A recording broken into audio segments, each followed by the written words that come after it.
আসসালামু আলাইকুম, আমি সোলাইমান হোসেন সিজান আছি তোমাদের সাথে। আজকে আমরা পদার্থের গঠন এই অধ্যায়ের 7 নং লেকচার নিয়ে আলোচনা করব এবং এই 7 নম্বর লেকচারে আমাদের তেজস্ক্রিয় আইসোটোপ ও তাদের ব্যবহার নিয়ে আমরা আলোচনা করব।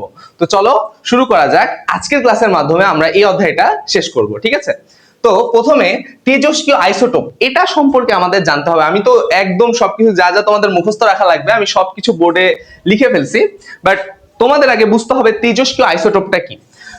সবার আগে তোমাদের চিন্তা হবে যে তেজস্ক্রিয় রশ্মি কি, ঠিক আছে? তেজস্ক্রিয় রশ্মি, বলো তো তেজস্ক্রিয় রশ্মি কি কি? আলফা, বিটা এবং গামা। এটাকে কি বলা হয়?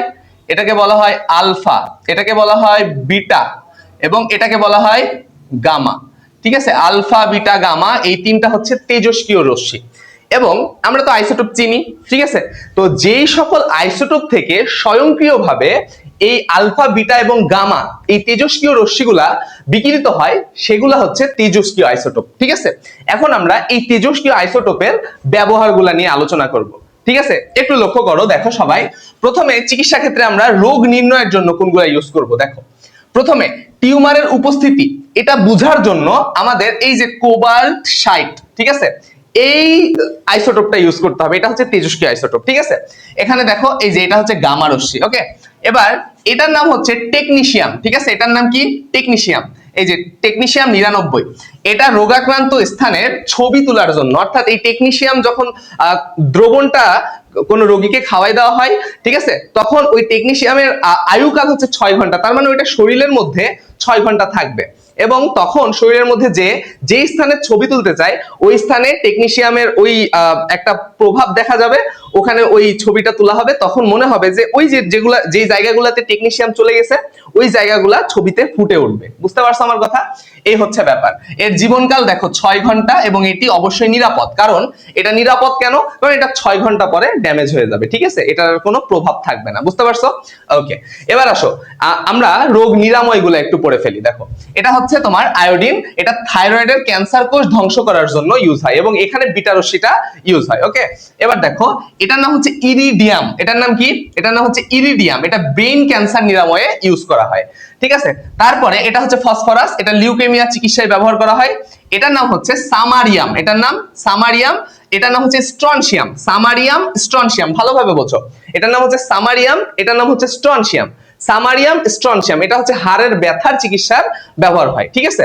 ওকে, এটার নাম হচ্ছে প্লুটোনিয়াম। এটার নাম কি?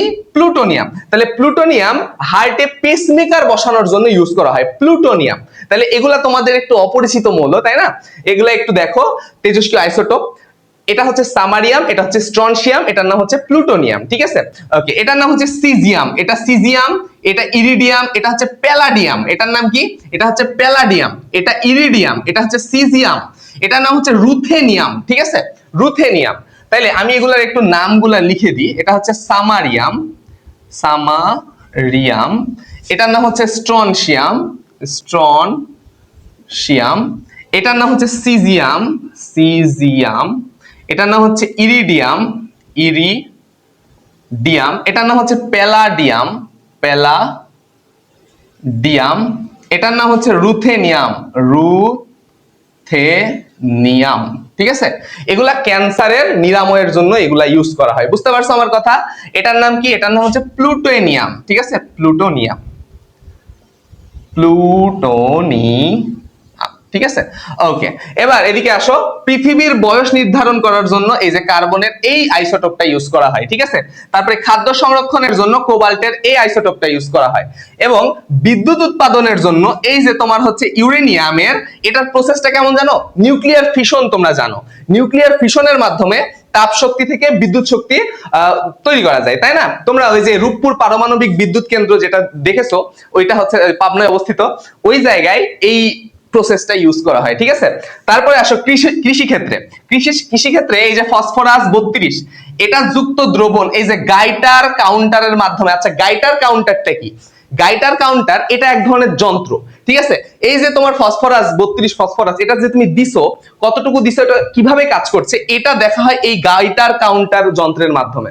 এবং এই গাইটার কাউন্টার যন্ত্রের মাধ্যমে উদ্ভিদের বেড়ে ওঠা ও নির্ণয় করা হয়। ঠিক আছে, মানে উদ্ভিদটা যে বেড়ে উঠছে, কিভাবে বেড়ে উঠছে, এই সকল কিছু নির্ধারণ করা হয়। ঠিক আছে, বুঝতে পারছো? তো এই পুরো একটা স্ক্রিনশট নিয়ে নাও, পুরো বোর্ডের একটা স্ক্রিনশট নিয়ে নাও।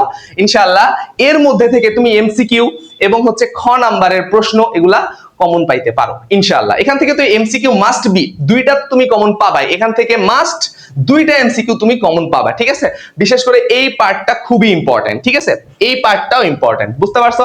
তো আশা করছি এই ক্লাসটা তোমাদের অনেক হেল্প করছে এবং আজকের ক্লাসের মাধ্যমে আমরা পদার্থের গঠন অধ্যায়টা শেষ করলাম।